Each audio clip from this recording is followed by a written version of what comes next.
வணக்கம். எங்கள் பிரச்சனை சொல்கிறேன். நான் பதிவு பண்ணி வச்சுட்டு போகிறேன். யாரா பார்க்குறாங்களா பார்க்கலன்னு இல்லை. அப்பா இறந்து 15 வருஷம் ஆயிடுச்சு. அம்மா இறந்து 4-5 வருஷம் ஆயிடுச்சு. சரியா? 2001. ஏன் இவ்வளோ ஒரு அக்கப்பூர்வம் பண்ணிக்கிட்டு இருக்குது பிரச்சனை? சொத்துக்காக அப்படி அடிச்சுக்கிட்டு சாவுறீங்க. எதுக்கு? நீங்கள் எங்காவது சம்பாரிச்சு சென்னையில் ஒருத்தன் வந்து அது யாரோ ஒருத்தர் இருக்காங்க. எங்கள் அப்பா அம்மா கூட பிறந்தவங்க, எங்கள் அப்பா அம்மாவுக்கு பிறந்தவங்க 3 பேர், 2 பசங்களாம்மா, ஒரு பொண்ணாம்மா. அது பொண்ணும் எனக்கு தெரியல, பையனும் யாருன்னு தெரியல. குட்டுவாக்கள் டெய்லி பேசிகிட்டு இருக்கிறேங்க, கேளுங்க. பொண்ணு நான் தான், சரிங்களா? பசங்க யாரும் எனக்கு தெரியாது. நான் முதல்ல கொஞ்சம் வச்சு பார்த்துக்கிட்டே இருந்தேன், இப்போலாம் நமக்கு தெரியல. அது எப்படிங்க அப்பா அம்மா சம்பாரிச்சு அவங்கெல்லாம் போட்டு எல்லாம் பண்ணினாங்க. நகை போட்டதாகட்டும் எது பண்ணதாகட்டும் எங்கள் அப்பா அம்மா செஞ்சுக்கிட்டாங்க. இப்போ வந்து நகை போட்டாங்க, நாங்கள் எல்லாம் சேர்ந்து போட்டோம். 40 வருஷத்துக்கு முன்னாடி நடந்து போச்சு கல்யாணம். இப்போ போய் அதை பேசி என்ன பண்ணுறது? கொஞ்சம் கூட மண்டையில் அறிவு இருக்குதா இல்லையா? எதை எப்படி என்னமோ அது சொல்ல வேண்டாம்னு சொன்னாங்க. ஏன் வெறும் பெருமையாக பீத்திக்கிறீங்க? எனக்கு தெரியாமல் கேட்குறேன். நான் போனேன் கோர்ட்டுக்கு, அப்படியே பயந்து பேசிடுவேன். யார் பயந்து நின்னாங்க வெளியில்? நான் பயந்தேனா? பயந்துருந்தா வந்து ரிப்போர்ட் வந்துருது இல்லைப்பா, உனக்கு தெரியுமில்ல? நெட்டில் போட்டாங்கல்ல, அது இன்னைக்கு வந்திருக்குல்ல, பார்த்துருப்பீங்கள்ல. அதில் எல்லாம் தான் பார்த்தாங்க. சரியா? நிறைய பேர் பார்த்துருக்காங்க. ஏன்னா அந்த ஒட்டஞ்சத்திரம் அந்த நீதிமன்றம் போட்டாலே வந்துடும் எல்லாமே. அதில் நம்ம செக் பண்ணி பார்த்தோம்னா எல்லாம் தெரியும். அதில் விட்டு போட்டு நான் பெரிய கரஸ்தி, நான் தான் பெரிய இது, நான் லாயர் வேலைக்கு வாங்கிடுவேன். ஐயோ, வேலைக்கு வாங்கி வச்சுக்க வேண்டியது தானே?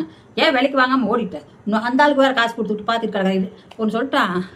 கஞ்ச பசங்களா 2 பேருமே வக்கீலுக்கு காசு கொடுக்குறக்கோ 2 பேரும் ஒன்றா சேர்ந்து அண்ணன் தம்பி பேசிக்க மாட்டேங்க.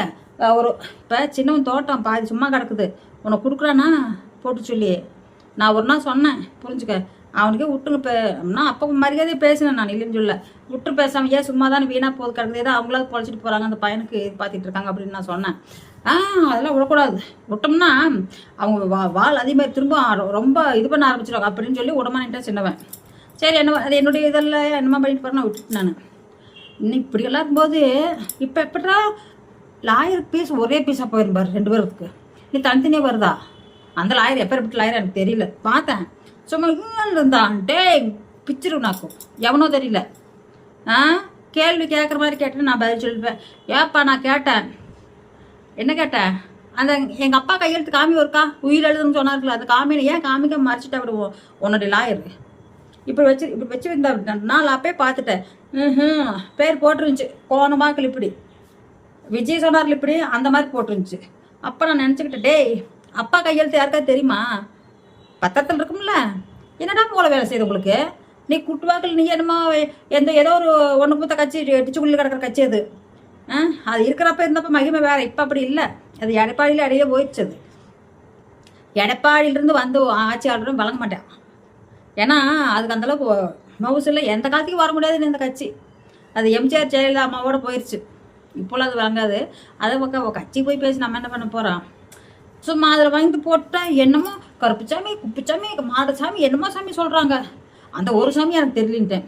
சரி, அதுக்கப்புறம் வேற ஒருத்தருக்கு ஃபோன் பண்ணி கேட்டேன். ஒரு பேர் 2 பேர் தான் வாய்க்கல் நினச்சிக்கிட்டு இருந்தேன். கேட்குறேன், அது ஒரு ஆள் கரெக்டாக சொன்னாங்க. அதுக்கடுத்துல ஒன்றுமே இல்லையே. அது எங்கே போச்சு? அதெல்லாம் மட்டும்தான் ஒருத்தர் பேர் தான் கரெக்டாக சொன்னாங்க. மற்றவங்களும் எங்கே போயிட்டவங்களே தெரியல எனக்கு. நான் அப்போ கேட்டு பார்த்து ஒன்று சொல்லு தெரியலன்ட்டாங்க. சரி, இருந்துட்டு போ. நான் சொன்னேன், மஞ்சள் காகிதம் பச்சை காகிதம் அதில் இருக்குதாம்மா. நான் ஒரு நாளைக்கு வந்து அதில் வந்து அங்கே வந்து என்ன நான் கேட்டு வாங்கிக்கிறேன். மஞ்சள் காகிதம் ஜிங்குச்சா பச்சை காகிதம் ஜிங்குச்சான்னு வாங்கிக்கலாம். எங்களுக்கு 3 அப்பாங்க. ஆமாம் சொல்லிட்டாங்க. அதுதான் செல்லப்பவுண்டோடைய மகன், பெரிய மகன் சொல்லிட்டாங்க. அவங்க தான் எல்லாம் தீட்டி கழுவி கூரணையெல்லாம் நீக்கி கல்லெல்லாம் நீக்கி ஃப்ரெஷ்ஷாக கொண்டு வந்திருந்தாங்க. என்னத்தை சொல்லிட்டு கம்மிட்டுருங்க. பேப்பர், மஞ்சள் பேப்பர் பச்சை பேப்பரில் கலர் போகாமல் இருக்கிறதுக்கு சும்மா விலை அதிகமாக கொடுத்து அடிச்சிட்டாங்க. ஆமாம், கோர்ட்டில் வந்தப்போ நான் பயக்க மாட்டேன். நீ வந்தில்ல, வந்தவாக்க நேராக வர்றது. ஏன் என்னை பார்த்து அந்த பக்கம் திருப்பி ஓடிட்டேன்? நான் அப்படிலாம் போக மாட்டேன். நேராக பக்கத்தில் உரைச்சிட்டு கூட போவேன். நான் நேராகவே வந்து பயக்காம தான் போவேன். நான் பயக்கவே மாட்டேன். கடவுள் எனக்கு அப்படி கொடுத்துட்டாரு. என்ன அந்த ஒரு தில்லும் திறமையும் கொடுத்துட்டாரு கடவுள். இல்லைன்னா பப்பு வேகாதாங்க. அது கடவுளுக்கே தெரிஞ்சிருச்சு. இவர்கிட்ட கொண்டு விட்டா அந்த பிள்ளைய தேல் கொக்கில் பிடிச்சி இழுத்த மாதிரி எடுத்துருவாங்க. அதை விட என்னை பருந்து மாதிரி பார்க்க வச்சுட்டாங்க. பருந்து யார் கைக்கு சிக்காது பிடிச்சா கொக்குடியே பிடிச்சிட்டு போயிடும். 2 கால், அந்த 2 காலையும் பிடிச்சி நம்ம ஒன்றும் பண்ண முடியாது. ஓட பறந்துக்கிட்டு தின்ட்டே போயிடும். அப்படி படைச்சிட்டாரு. எனக்கு இப்போ தான் புரியுது. எனக்கு தெரியாதுல்ல, 60 வயசு ஆனதுக்கப்புறம் தெரியுது. கடவுள் எங்கேயோ 60 வயசுக்கு முன்னாடியே தெரிஞ்சு எழுதி வச்சிட்டாரு. உன் வாழ்க்கை, உன் வரலாறு, உங்கள் அண்ணன் தம்பி வாழ்க்கை இப்படி தான் போகும்ன்ட்டு. சூப்பராக இருந்துச்சு. ஆமாம், 3 கையெழுத்துன்னு சொன்னது. நான் கேட்டேன் அந்த மாதிரி என்னன்னு தெரியலன்ட்டு. எனக்கு யாரும் தெரியல அப்படின்ட்டேன். நான் வருவேன், எங்கள் அப்பாங்க அம்மா பார்ப்பேன், ஊருக்குள்ள யாருக்கும் எனக்கு தெரியாது.